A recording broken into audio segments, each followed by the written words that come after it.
Greetings, everyone, and before I begin ranting and raving incoherently, I thought I'd tell you about Anchor by Spotify. It is the easiest way to make a podcast with everything you need to do it all in one place. And believe me, if I can do it, anybody can do it.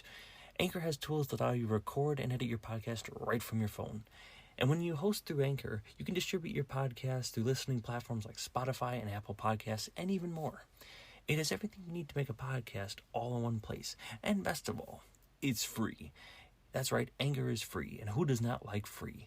So if you're interested or you want to make your podcast today, download the Anchor app or go to anchor.fm to get started. That is the Anchor app or anchor.fm to get started.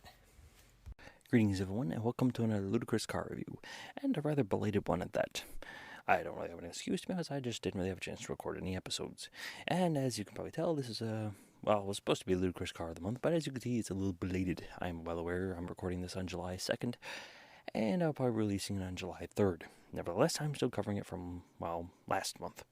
That being said, it does not change my plans. I still intend to discuss the Ludicrous Car of the Month being the Pontiac Firebird, or rather the history of the Pontiac Firebird. So, why did I decide to choose this topic? Well, if you've listened to any of my previous episodes, at least my most recent ones, you come to the realization that I have purchased recently a 1968 Firebird off my father, which, for better or worse, is not exactly in the... how to describe it? Well, it is not exactly in working order at the current moment. I currently have it being looked at, and hopefully I can at least have them get it running, and then I can hopefully fix it up myself from the rest. And as I do so, I'll be cataloging what I'll do to it, and, how I fix it and such. And hopefully that way, if you are, in a similar situation such as my own, hopefully maybe some of that information will come in handy to you all. But I suppose if you're here to listen to my own dribbling story of my own problems with my own car, that's probably not why you're here. You're here probably to listen to the history of a certain vehicle. One of the most iconic cars, in my opinion, pretty much forever. While the Camaro and the Mustang certainly are pretty much the most iconic pony cars ever built to man, and certainly will still remain so, at least until GM shuts down Chevy or Camaro for good this time, who knows. Again, honestly, I don't understand why they keep doing this, and to be honest, this type of decisions is kind of what killed Pontiac and the Firebird too, but we'll get into that in good time. But to be honest, Pontiac and Firebird was one of the most unique vehicles ever, because while it was classified as a pony car, or maybe even a muscle car to some people's opinions, it didn't just embody that. It embodied so much more. In fact, in my opinion, it represented the coolness of each era. In the 60s, it represented the muscle car, pony car fascination, and pretty much bridged that gap between sports car and muscle car. In the 70s, it embodied the, slightly garishest style of the era, with pinstriping and cool-ass design logos and body flares sticking out, and just generally embodying power and just sheer exuberance. In the 80s, it represented the high-techness of the era, incorporating every kind of gizmo and gadget to digital dials and every other kind of weird-ass thing it could possibly throw into a vehicle. In the 90s, it represented the, over-the-topness of the era, with body flares and nostril flares and flares on top of flares for the car, with weird, slopey, almost futuristic design logos, and that pretty much carried it up until its final death in the early 2000s. So, with kind of a basic overview out of the way for that, let's go into a review of how this car basically set the tone for every era it possibly lived in, from its beginning to its, unfortunately rather almost whimpering death, I hate to say, is the only way I can really describe it, because, to be honest, the car did not go out with a bang, but rather died a slow and sad death, mostly at the hands of GM executives.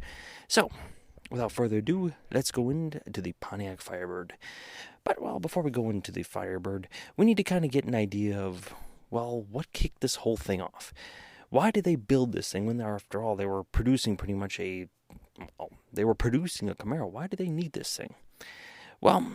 You see, Firebird had kind of gotten, a fast track. It was nicknamed, at least if I remember correctly, the Banshee. This car was basically supposed to compete in the early 60s with the Corvette. Obviously, the Corvette, though, had sold so well and become so popular that GM didn't exactly appreciate Pontiac attempting to produce some, immediate rivals. And the Banshee was a pretty badass looking car, a two-seater vehicle with a pretty decent power plant, or at least projected to be, and a really cool, almost rocketeerish spaceship design. It was actually a pretty badass looking car, but I could see where if they had produced anything similar to this, it would have given even Corvette a run for its money. So obviously GM being GM, they quickly shit-canned this idea, at least until 1964 and a half, when a new beast would enter the era and pretty much dominate every facet of the car market. Yes, Ford in 1964 and a half unleashed the pony car onto the world with the, pony car, the Mustang. Now, GM, being GM, didn't really have a real answer to this vehicle, at least not at first. It wasn't until 1960, they started production a little earlier than that, but it wasn't until they were able to respond in 1967 with the Chevrolet Camaro. Now, the Camaro was, it was an interesting car, obviously. It would pretty much be the dominating force that led GM to compete with the Mustang, but a few months later, they allowed the Pontiac Firebird to be unleashed upon the world. The Pontiac first generation was first unveiled into the world in February 3rd, 1967. Now, the the Firebird would be based off the Camaro's body platform, the F-body. Basically, they were giving him a consolation prize of, the pony car market. Obviously, GM at this point, with Mustang at this point having a few years lead on them and dominating the market, they wanted to get as many cars out there to try to compete with this thing. So, in 1967, the base model Firebird was released unto the world. Now, the Pontiac Firebird was a bit more unique compared to its Chevrolet cousin. Obviously, the Chevy Corvette, I'm going to get those confused a lot, I can tell. The Camaro, rather, was a bit more, flatlined. It had very much the similar design stylings of the Mustang, not really having real slopes, more sharp and jagged lines to it. But the Firebird would take a bit more of a different approach. You see, they had to stick with, obviously, the body, some of the roofline styling and such, and even some of the side panels, but basically, they decided to rework everything else. They went with a more characteristic Coke bottle design that obviously it shared with the Camaro, but rather than make it a flat front end, it added a bit more trendy-ish front end to it, where the bumpers were actually integrated into the design of the front end, also had a bit more streamlined look, but more importantly, it created its, now famous egg crate grille, similar to that of the GTO and the Tempest of the eras, which were hot sellers, and even had the Firebird rear slit taillights that were also pretty much off the Pontiac GTO. Both the hardtop and the convertible, which every car back then pretty much had one, were offered through the 1969 model year. Originally, the car was, as I mentioned, a consolation prize, and GM didn't actually think much would actually come of it. But it actually did pretty dang well. The first model base years were equipped with a few different options for engines as well. It had the smaller 6-cylinder line 6, the 230, and actually, before I continue with these things, obviously this is the only engine actually that was the standard Chevrolet engine, pretty much throughout its entire lifespan, at least until getting into the late 80s or the early 80s and that. Pontiac would pretty much produce their own engines. In fact, even the 350 block that would be offered in this car as well were Pontiac blocks, not Chevrolet. This is probably surprising to some who pretty much assume that every engine that's the same size and from GM would pretty much be offered in the same, pretty much in the same car. Why produce the same engine from a different manufacturer? Well, I'll be honest, there was several different engine ratings in that and different power ratios that were available in the Pontiac block that were not quite available in the Chevrolet block. But anyways, back to the engine options. Obviously, the 230 would put out a pretty decent 165 horsepower, which was usually available in the Sprint model, with a 4-barrel carburetor developing 215. But most power opted for one of 3 V8s. The earlier 326, which had been a pretty much workhorse for Pontiac for quite some time. This was usually available in the earlier options and produced 250 horsepower, with the 4-barrel high-put 326 producing 285, or the 325 horsepower option, or the 400 cubic inch 6-liter from the GTO. All 1967 and 1968 600 engines had throttle restrictors in them. This is where, the Firebird began to show its, power. You see, the GTO had been pretty much a dominant powerhouse amongst it, but even with the Firebird being a much smaller and lighter platform and much having the same ridiculously overpowered engine, they had throttle restrictions so that you couldn't fully open the throttle. Basically, choking out the engine. The ram air option was also available and provided optional hood scoops and higher flow heads with stronger valves, and a much more powerful camshaft as well. Power to the ram air package was the same as the conventional 400 HO, but peaked at 5,200 RPMs, a bit more kick to it. The 230 engines were subsequently enlarged for the 1966 to the 250 inch, and this is where they began to basically produce their own 6-cylinders as well for Pontiac.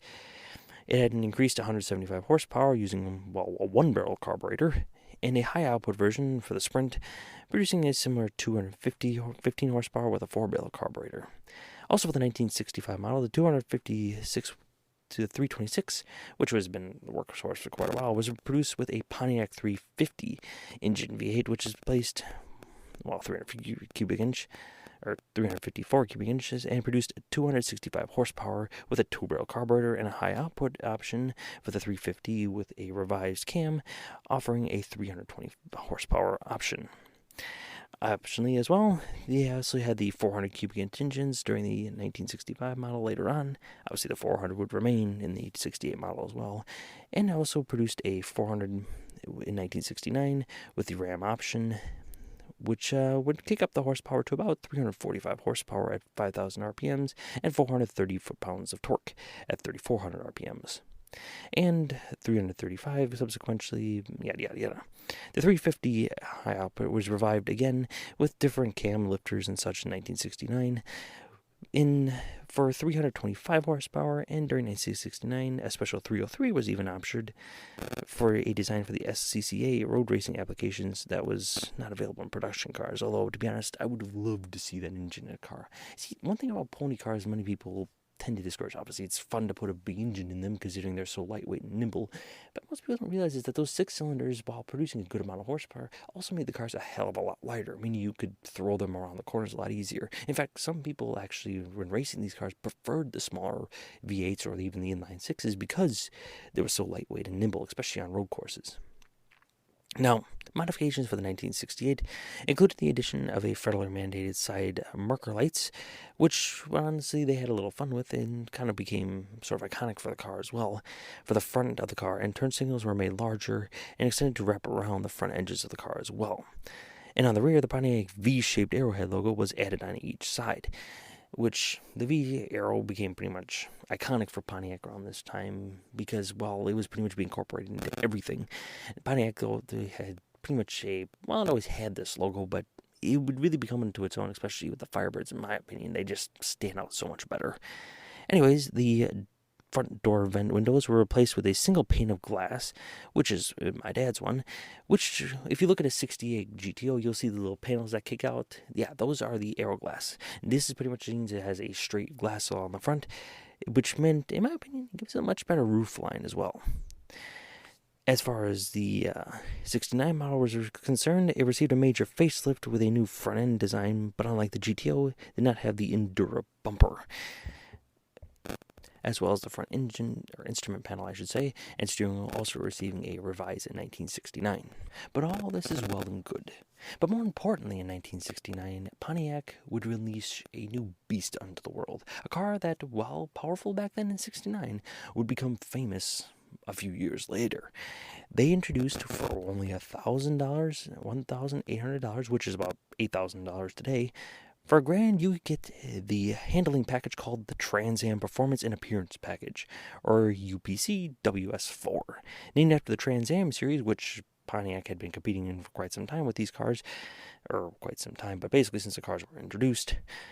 And a total of 689 hardtops and 8 convertibles were made. If you have one of those 869 convertibles, let me tell you, you have a rare bird on your hands there, my friend.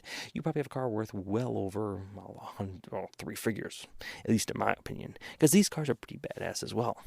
Now, due to engineering problems that delayed the introduction of the 1970 Firebird, that would be the second generation, beyond the usual fall debut, Pontiac continued to produce the 1969 model Firebirds early into the months of 1970. The other 1970 Pontiac models have been introduced in September 18th of 1969, and by the late spring of 69, Pontiac had deleted all model year references to the Firebird literature and promotional materials. Basically, they wiped the 69 off the map so people would not get confused when the 70 models came out. Now, production totals were actually pretty impressive in this thing. In 1967, when the car first unveiled, it produced a pretty decent 82,000 units, with 68 being one of its more powerful years, producing 107. And with 69, going back to about 67 units as well. They produced quite a variety of engines for this thing, but the ones you really want to know that are pretty popular, at least nowadays, that you see left. You don't see many of the straight 6s, but the ones more popular are the 350, but more importantly, the 400 block, as obviously a Pontiac 400 is a pretty badass looking car. Now, about the Trans Am model, that's probably one of the more sleeker designs, the Trans Am model. You see, the Trans Ams would get the slightly different front end, as the egg crate grille would basically usually just mesh into basically a bar down the middle, and then the frame out for it in chrome and headlights inside of that. But they would frame out the headlights with more body paint panels, and also it would add blue stripes down the center along with a small wing in the back. They also began to sharpen up the lines on the car as well in this last 69 generation. And to be honest, out of the Trans Am models, I think it's one of the more sleeker looking ones. It's a bit more subdued, but still pretty badass. Now, in 1970, they would begin production on probably the most famous of the models of these cars. In fact, it would be made famous by a certain movie, which I'm sure a majority of you probably know. But before we get on to that, in 1970, the car would receive a much needed and, well, I don't want to say needed, but a much more important facelift that really kicked the car off into becoming the icon of the 70s that it would become. Whereas 68, in the 60s, the first 3 model years, it was the pony car, muscle car. 70s, it would begin to take on the flamboyancy of the 70s, let's just say. Now, as aforementioned, the 70s model year would be delayed until February 26th of 1970 because of tooling problems and such. And the popular designs as the 1970 and a half model, while leftover 69s were listed as the early Pontiac literature without the model year identifications. The generation of model years were available only in coupe form, obviously, as Pontiacs would only ever be, and replacing the Coke bottle design was the more swoopy design style, whereas originally had been very much, well, based off the Camaro platform. It began to adopt a bit more of an identity of its own. It began to take these similar design styles of the Trans Am model from the 69s and incorporated a much more singular pattern of headlights on the front. Basically, they encased them in their own system and pretty much extended that whole casing out into the fenders. And it produced a pretty iconic look with a bit more of an individualist section for the egg crate grille that had pretty much made it famous. While still retaining some of the original traditional elements, the top rear window line was pretty much almost straight at this point to the top of the lid trunk, and the new design was initially characterized by a large B pillar until 1975 when the rear window was basically enlarged. Originally, the wraparound style window that occupied more of the B pillar was initially supposed to be a design, but problems with the glue would actually prove a problematic problem. Basically, it would not seal the rear window and led to flat style window being used in the redesign. They kind of envisioned, if you look at from the way I read it, basically they envisioned kind of a similar, almost a bubble style one, kind of similar to what was available on the Corvette models. But unfortunately, obviously, they couldn't get this thing to seal in properly and led to leakage, leading to a more flat window design, which, in my opinion, probably looks even a little bit better. Basically, this would remain until 1975 when the model would receive another facelift. That would make it pretty much, well, the icon it would become, especially in a certain movie where the Trans Am would really metamorphosize the vehicle. But it was also in the 1970s that they began to really kick out a lot of the famous models that they would produce. Basically, a lot of subtypes and different options. The Firebird Esprit, the Firebird Formula, whereas the Esprit was more offered as a luxury model and came with appearance options, and a deluxe interior and a Pontiac 350 as a standard equipment. The Formula was more advertised as an alternative to the Trans Am and could be ordered with all the options available in the Trans Am, with the exception of the, well, iconic fender flares, shaker scoop, and the fender heat extractors. Basically, the beat that would help divide heat into the engine, yada yada. I don't feel like going into the model bait. So, anyways, base model Firebird came equipped with 155 horsepower, 250, the inline 6, that pretty much was its workhorse and backbone of the Pontiac Firebird, and the Firebird Esprit and Formula came standard with a 255 horsepower, 350. The Esprit could also be ordered with a 2-barrel carb 400 cubic inch engine, producing on 165 horsepower, while the Formula could be optioned in to receive the L78 model 4-barrel 400 that produced a pretty whopping 330 horsepower, or the Ram 74 Ram Air 3 with a 400 putting out a whopping 345 horsepower. This thing could haul ass if you have one of these. There were also two Ram Air 400s, basically in the 6.6 liter engines, available for the 1970 Trans Am, with the 350 Ram Air, with the 350 L74 Ram Air 400, basically one that was available in the GTO, and the Ram Air 4, my apologies, that were carried over from 1969. The Ram Air 4 was exclusive to the Trans Am and could not be ordered in any other lower Firebird models. Basically, you produced a kick, but more kick.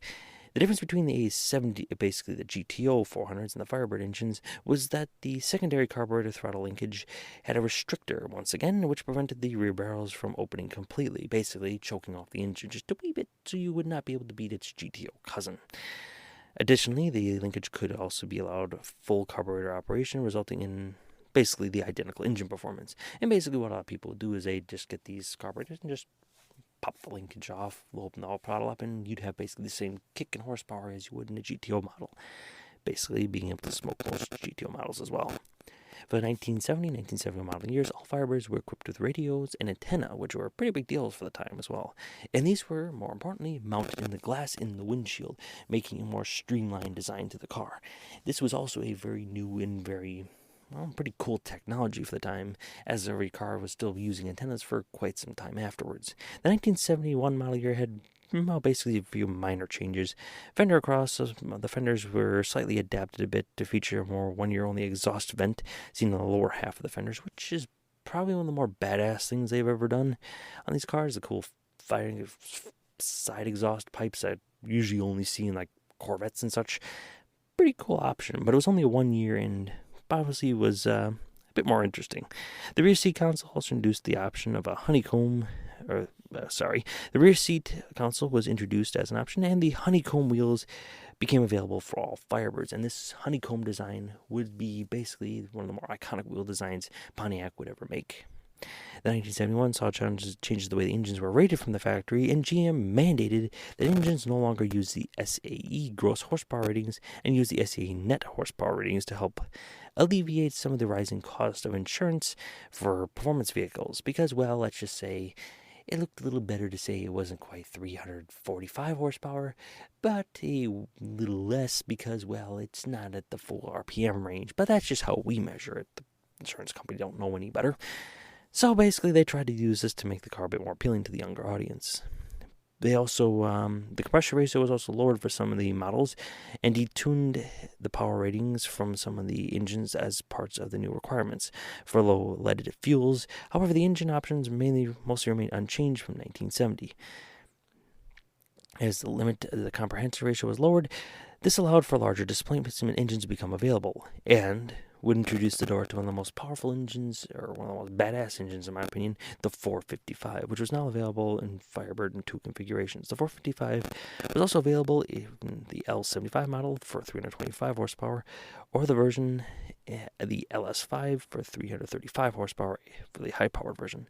Both the 450 and the 455 HO were available as engine options for the Pontiac Formula, but the Trans Am was pretty much get the 455 HO as standard. Now, these are pretty rare birds because these only were produced basically from this early 70s model. The later Trans Ams would not get this as more restrictions became in place, but it was pretty much a one-off thing. This was basically called the Superbird, as some people began to refer to it as, and it was probably one of the more powerful Trans Am models, or actually it is probably the most powerful Trans Am model they would ever end up producing. In 1972, during the 1972 strike, the Firebird had the familiar F-body.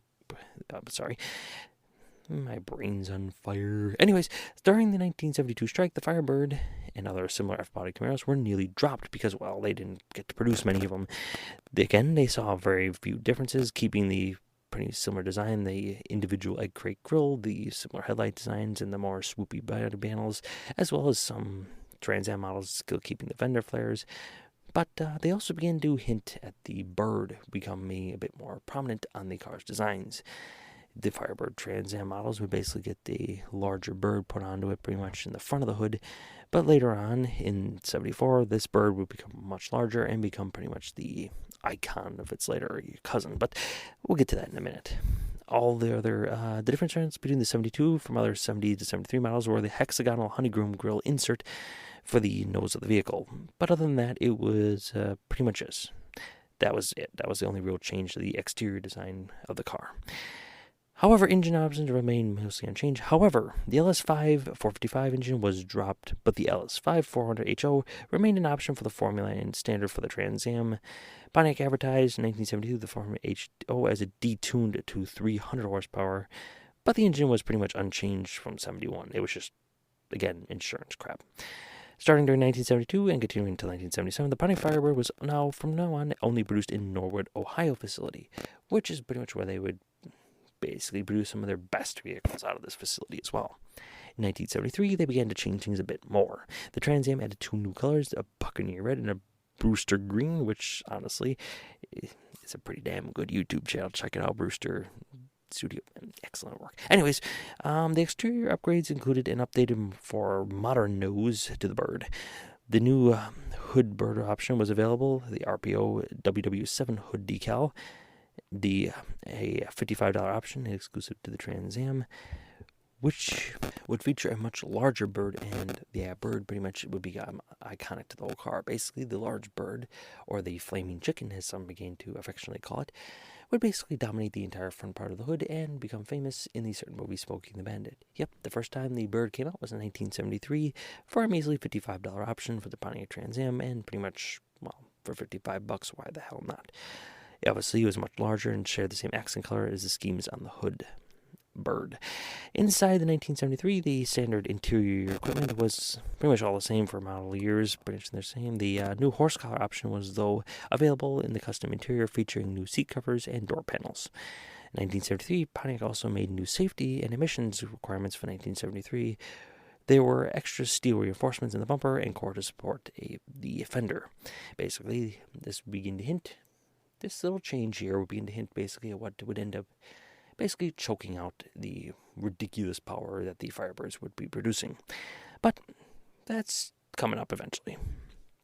Now, in 1973, the engine was displaced the 455 cubic inch, which pretty much was the workhorse at this point for the Trans Am models.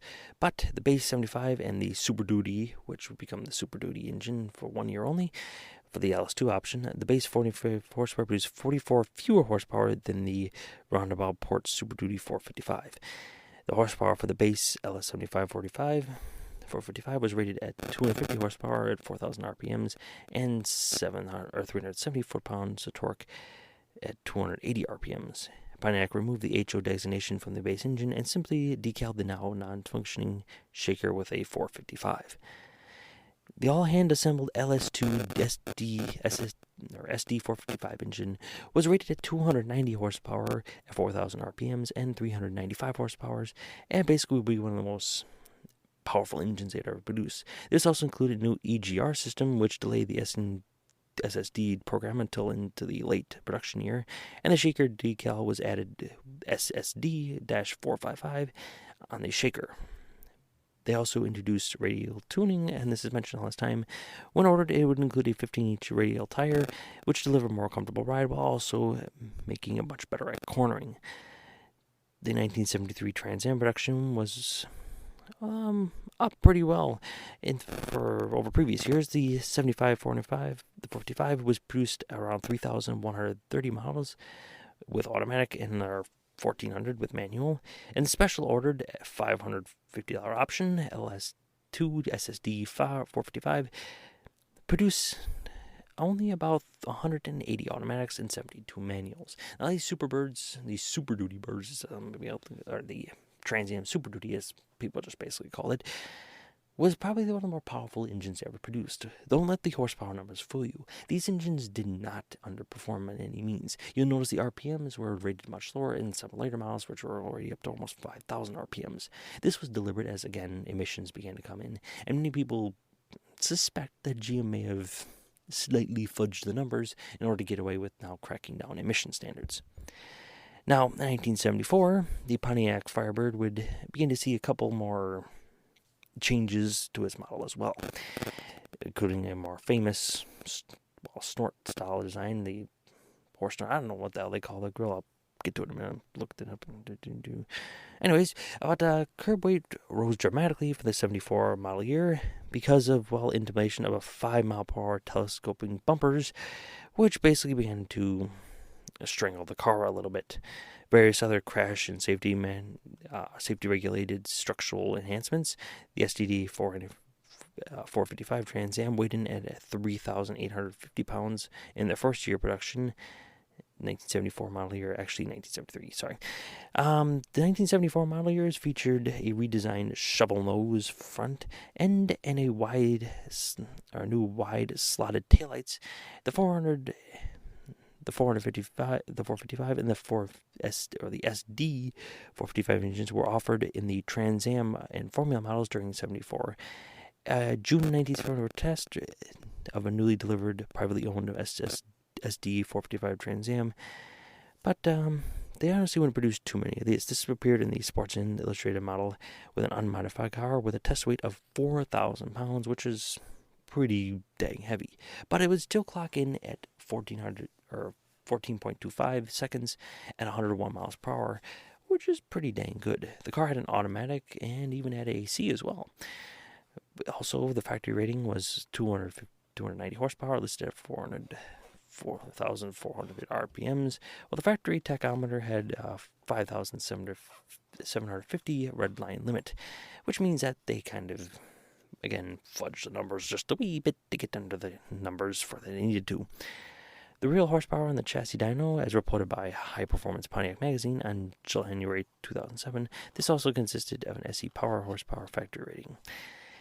Anyways, 1974 was driven by, begin to be its more famous cars began to, not to skip it. Basically, the Pontiac Firebird began to become a bit more legendary and began to basically hit the limelight, basically, as one might say.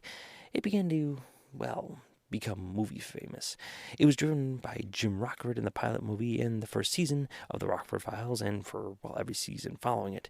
He would continue to drive these cars in the seasons running from all the way up until the 6th season, where he continued to drive a 78 model year because he didn't like the new 1980 model years. Anyways, basically it would begin to show its, movie fame, which would become even more popular in a certain movie about a sheriff and smuggling booze. Anyways, the car now badged as a lower tier Esprit models, but were also formulas with twin scoop hoods replacing the scoopless ones. Another hit was the twin exhausts and the rear anti-roll bars that were not used in the Esprit models. Basically, these were only available in the formulas, which was, again, another model they introduced around that time. Now, in 1975, they began to really change up some of the model. It featured a new wraparound rear window that curved around the body to occupy more of the B-pillar, and the rear body shape and the bumper remained basically unchanged, but the turn signals were moved up from the front valance panels into the grills, which helped distinguish the 1974 or 75 model from the 74 front end. But otherwise, they were pretty much the same cars. There was also, the last year, a larger profile, large snout formula hood for the Firebird 400 model. But unfortunately, this also signals some of the greater changes as well. The Super Duty engine and the Turbo Hydromatic 400 3-speed automatic were no longer available options for the 75 model. Due to the use of catalytic converters started in 1975, the HT400 would also not fit alongside the catalytic converters underneath the vehicle. Basically, these engines were just too dang big for the, government restrictions being placed. The smaller the Turbo Hydromatic 350 automatic was deemed suitable for the power output of the engine and significantly decreased from earlier years. The TH300 drew less power and also did not require the use of the electronic kickdown system, but Pontiac L78 400 was standard basically in, pretty much every car now at this point. The standard in the Trans Am model, and the 455 was optional for 75 and the 76 models. But by this point, the 455, which had once been the while the dominant powerhouse was beginning to get a little bit strangled, and the 400 model would pretty much begin to dominate overall. It also saw the start of, 75 began to saw the start of the dying 400s, you might say. 400 at this point had become a workhorse for Pontiac, as it was basically much thrown into pretty much every vehicle that could fit it. But as this workhorse began to be changed a little bit, they began to cast the models 500, 577. These casts were considered weak blocks compared to the other ones, and they had a lower nickel content, had metal shavings off in the lower journals, and the blocks also decreased the overall weight and the cost and the emissions to meet the now tightening smog restrictions. These blocks were used until the W72 engines reverted the original specifications from the start of the decade, with the cast 481-988 cast in 1977 model. Basically, if you have an engine from these models, it basically meant you had a bit more restrictions, a little less horsepower, and also you didn't necessarily risk a bad engine, but just you lacked a little bit more horsepower, as some of the other models would later have. But originally the 1975, or the L75, 455 with the 7.5 liter was dropped entirely, but returned mid-year, available with only a 4-engine Borg Warner Standard T10, and it was no longer available for the formula.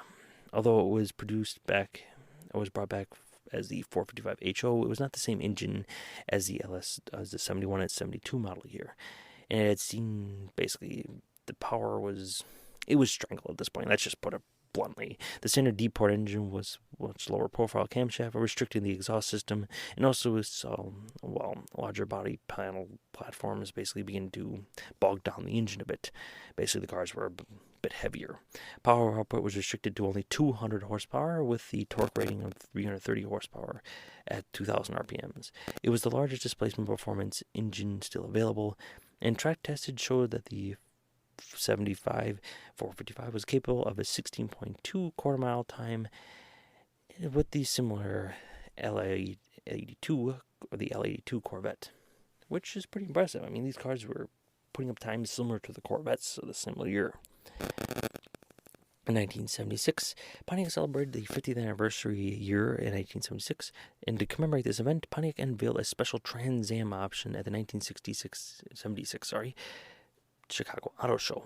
It was painted black with gold accents, and this was the first anniversary Trans Am package, and probably the most famous Trans Am package ever produced.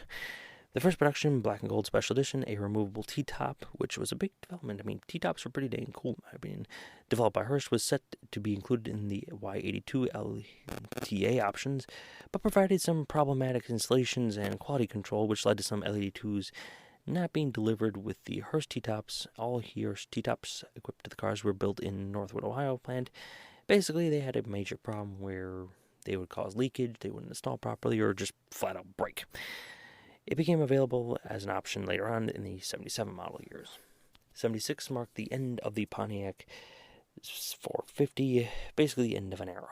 It could no longer meet the strangling restrictions at this point, and the HL moniker used in the prior years was completely dropped. The 75 was not only available with the 4-speed manual Borg Warner T Super T10 and was exclusive to the Trans Am.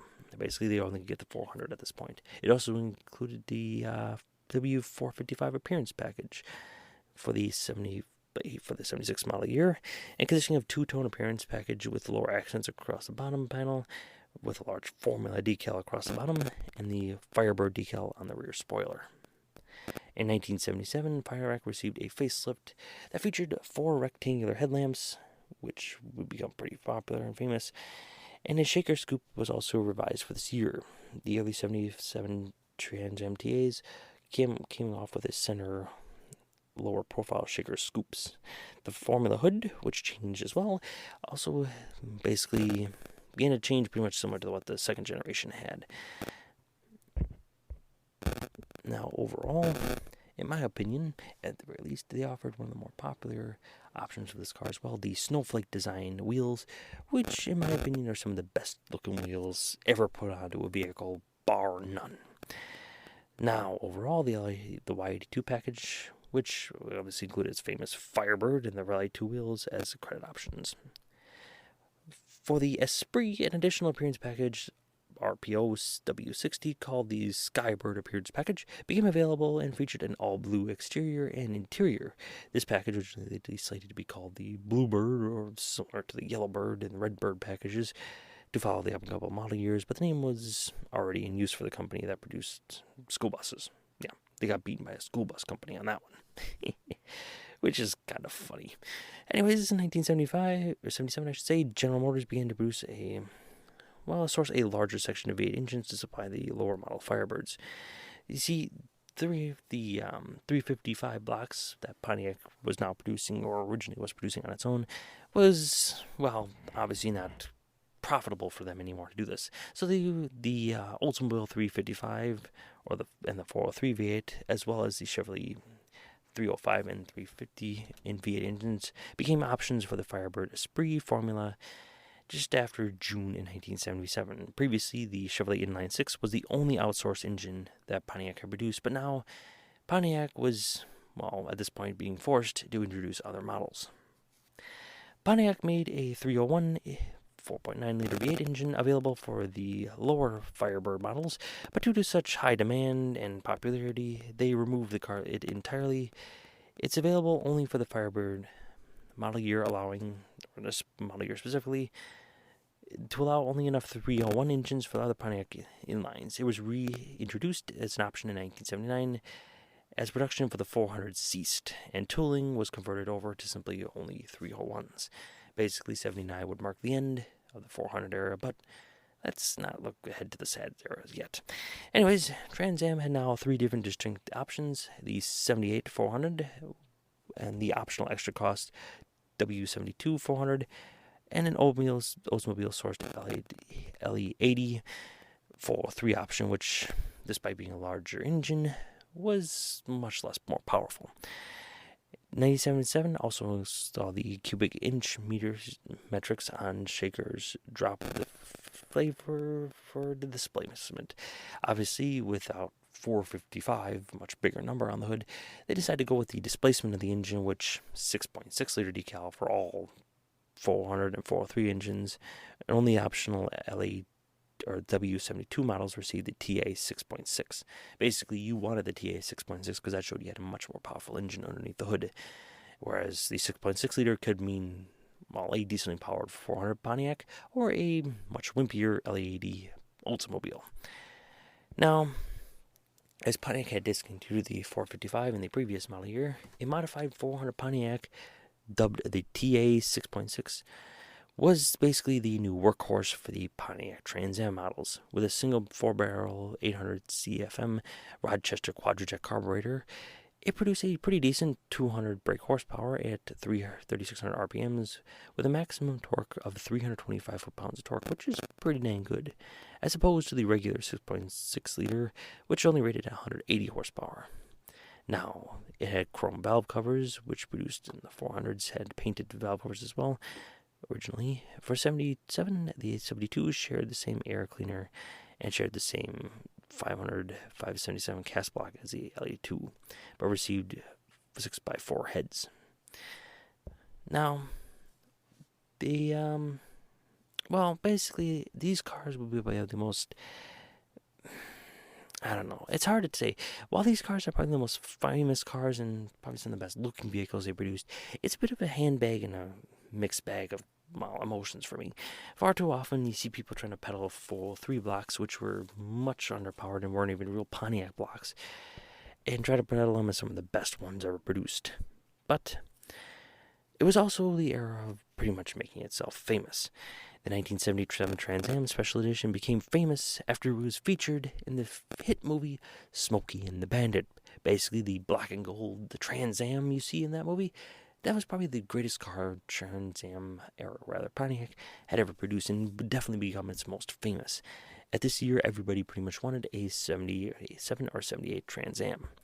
The 78 Trans Ams were not that much different, with a slight change, with a switch from the honeycomb to a crosshatch basically pattern on the grille, with honestly no other real changes. The decals for the standard Trans Am changed from the looping style lettering to a block style. And to be honest, that's about it. Oh yeah, the hearse changed to a Fisher mid-year in 78. It also introduced the Redbird package and the Firebird Esprit model. But to be honest, there wasn't really a whole lot to talk about in this model year. They did manage to kick a bit more horsepower up in the W72 options to 220 horsepower. But to be honest, this only was detonated, by the way, by an XX on the block. If you got one of those, kudos to you. But to be honest, there wasn't really a whole lot to speak of. These cars were pretty much remained the same even up through 79. The front end was restyled a little bit in 79, which also marked the 10th anniversary for Trans Am. For the 3 possible engines, obviously the 403, 400, but it was also available, but the standard was now the TH 350 3-speed automatic. But, as I mentioned before, despite some slight changes to the front end, which went to a more roundish style and began to incorporate the honeycomb style or the egg crate grill into just one solid piece in the front end. But the problem was, 79 would also begin to see, well, the death of an era. Because as you see, my friends, with tightening restrictions and basically the government breathing down their neck, Pontiac was forced to essentially shut down production of the 400 block, which in the end ended up killing basically, well, pretty much the era. The 6.6 National Hot Rod Association rated the limited edition availability TA 6.6 high-up 400 engine at 280 net horsepower, which was significantly higher than its estimates. And Pontiac sold over 1,600 Trans Ams, the highest sold in any year. But again, like I said, hints began to go around at the 400 engines, basically inevitable death. In 1980, well, 79 did have the first time they ever had a Daytona model year. But anyways, in 1980, it was officially done. With ever-increasing emissions restrictions and basically no hope for any kind of decent V8, but still is trying to attempt to hang on to the V8 era. Trans Am had to drop, or Pontiac just in general, the Firebird 400 engine was officially dead. No longer, or forever anymore, would Pontiac ever produce a 400 block engine. Sadly, it was reduced to a 301 offered in 1979 as a credit option, but now was the standard engine. No manual transmission was also available for the 400 or the Trans Ams, and received a 3-speed automatic turbo hydromatic 350. Engine options included a turbocharged 301, a Chevrolet small 305. But the turbocharged 301 was probably the more popular option, obviously, between the two, because, well, at least it had a bit more horsepower behind it. The TB305 accumulated some boost in the hood, but the hood of the 301T equipped Firebirds had a large offset bulge to accommodate for more mounting positions of the carburetor on the engine, as well as the turbocharger exhaust, and occupied a large amount of the space in the engine bay. Basically, it was, at this point, seemingly more turbochargers than basically engine block. The 3021T equipped TA models, or Trans Am models, were restricted to an automatic transmission with a 3.0108 gear ratio. The Trans Am was once again featured smoking in the Beta 2, but was fitted with a nitrous oxide tanks by Marvin Miller, basically in order to get the desired performance, because the car just, at this point, was just not kicking up the standards, let's just say. 1981 will be the final model year for the second Trans Am generation, still featuring its giant bird and flamboyant design fenders of the 70s and going into the 80s, but just as the era was dying, so too was its design. The model year was slightly restyled, but basically, instead of a gold bird, it was a silver bird. I'm not sure if that's an upgrade, but overall, the petrol cap was attached to the rear taillights, and a special edition Trans Am was offered for the Firebird was gold. But overall, it would begin to signal basically some bad times for pretty much everyone involved. In 1982 to 1992, would attempt to revitalize the Firebird as well. Basically, the car became changed majorly over this year. The 1989 model had much more, well, it was a huge difference, let's just say. early Pontiac models, the 82 model year, had a very much a sloped design, and basically basically it was a huge redesign. The availability of cost of gasoline with the dual fuel crisis meant that the weight and fuel consumption of the vehicles had to greatly increase with the third generation, and had to be, well, greatly considered with the design.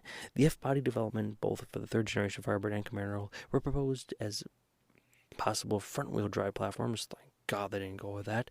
But the idea was scrapped, thank God. And computerized engine management was basically in its infancy, and the fuel efficient being the primary objective. It was not possible to have high horsepower engines and high torque numbers. They did manage to cut the weight from the design so that the acceleration performance would be much better in the 80s models, considered the wimpiest part of the, 79 model years and the 80 model years, but they also succeeded in reducing fuel consumption as well, offering a 4-cylinder engine Firebird, which would have a pretty good 34 miles to the gallon. GM executives decided that the engine effort was best spent on aerodynamics and chassis development, leading to its very slopier design and pretty much barely recognizable front and grille, but it still kept its Firebird outward appearance. They created a modern platform so that the engine technology was pretty dang advanced for its time. Basically, as the world advanced in technology era, well, Pontiac once again followed the era. They would have a well-balanced package with acceleration, braking, and handling, as well as aerodynamics. Which, honestly, while the cars were a bit more flat and nosy-ish, the fact is that they were pretty dang aerodynamic. The Firebird and the Camaro were completely redesigned in the 82 model year, with the windshield slope set at 62 degrees, basically creating a more aerodynamic platform. And for the first time, a large glass-domed hatchback that required no metal structure to support it. Basically, the entire rear part of these vehicles were basically glass. Now, the two concealed pop-up headlights were also introduced in the 82 model year, basically being one of the more popular parts of the vehicle. The pop-up headlights, which were, again, embodiment of the 80s era, as many cars began to incorporate these pop-up headlights as being a sportier aspect to them, because when it was down, it created a much more sleeker profile. With the primary characteristics distinguished the third generation Firebird from its Camaro siblings and prior form, a styling characteristic carried from both generations basically, in addition to being about 400 or 500 pounds lighter than the previous design, the new design was also more aerodynamically produced. Basically, it was the most aerodynamic car GM had ever produced, pretty much at this point. Wind tunnels were even used to form the new F-body platform shape, and Pontiac took full advantage of it. The aerodynamic development extended basically to the fine aluminum wheels with smooth hubcaps for addition, and the functional rear spoiler, which, pretty much at this point, was basically just a design option. In 1988, the Trans Am model, which was still being produced, which was built with the standard 350 cubic inch, which was a good improvement from the 301, was offered with the optional removable T-top roofs. However, any buyer ordering this option could only order the 305 cubic inch there because the roof did not have the support for all the extra torque from the engine. Basically, the power produced from the 305 would begin to twist the lightweight body around and deform the engine, the cars a little bit. It also produced a rather ugly and hideous notchback version, which was replaced with the standard long, large glass dome. Thank goodness, because it did look pretty bad. And the shape and appearance, basically, it was basically an attempt to push the Pontiac Fiero, which had the notchback design with a special fiberglass lid deck, but it looked like crap. It tried to represent the Ferrari 288 GTO, but it just looked bad. Anyways, a total of 718 of these notchbacks were built in 1988. Thank God not more of them, because my God, that would be bad to see. I guess if you have one of these models, it's probably a pretty rare thing to have. But yeah, no, it just wasn't good looking, at least in my opinion, personally. Now, 89 would also mark or 88, I should say, began to mark a slight change with 89, basically, in 89, well, I just say the 89 didn't really produce much. The 89 was just kind of there. It did have a bit more of a design aspect, I guess, to it, but to be honest, it became more boxier in the later 89 models. But like I said, overall, it wasn't really that big of a change. The 91 model years and such began to get more slopey overall in design.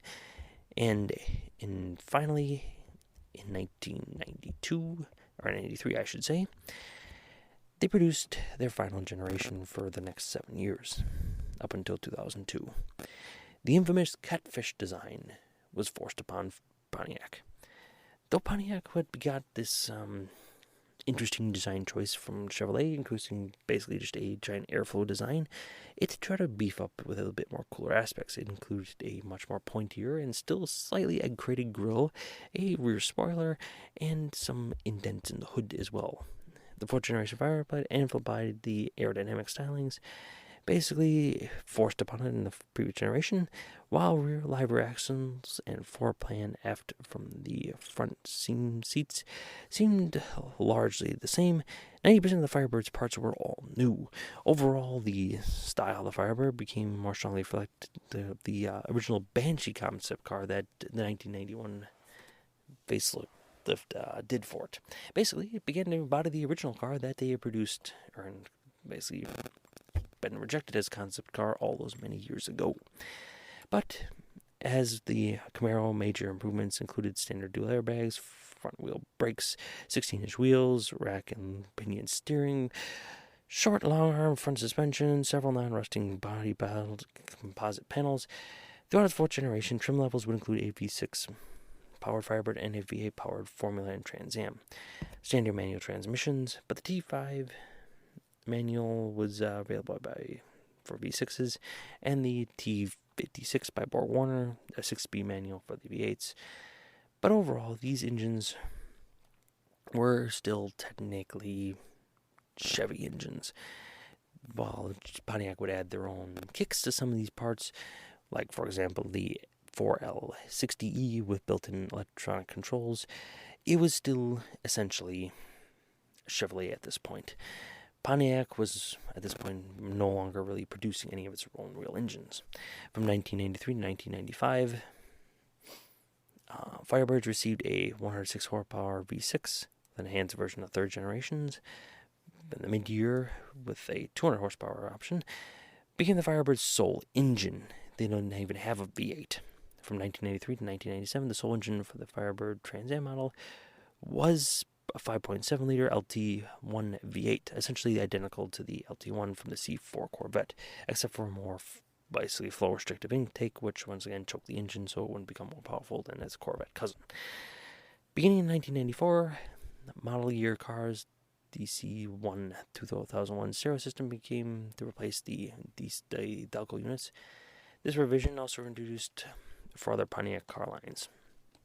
It basically was more ergonomical and had a much more cooler design. As the 90s began to kick into shape with more fancier technologies, Pontiac began to reflect them with much more interesting design choices, and would later produce a Trans Am GT trim level, which was dropped from the lineup after its model year run in 1994. For 1995, all Trans Ams received 155 speedometers and Z-rated tires.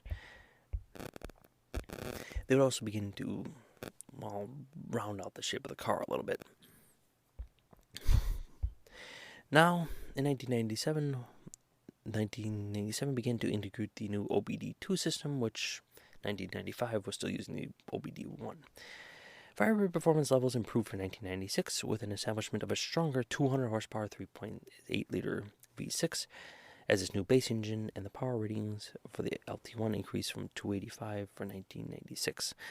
Due to its new dual catalytic convertible exhaust system, the 1996 also was the first model, obviously, as I mentioned, to include the OBD2 computer system, which optional performance enhancements were also available for the Firebird trim level, and the Y87 performance packages for the V6 added mechanical features of the V8 setup, such as four-wheel disc brakes, faster response and steering, limited slip differentials, and dual tailpipes.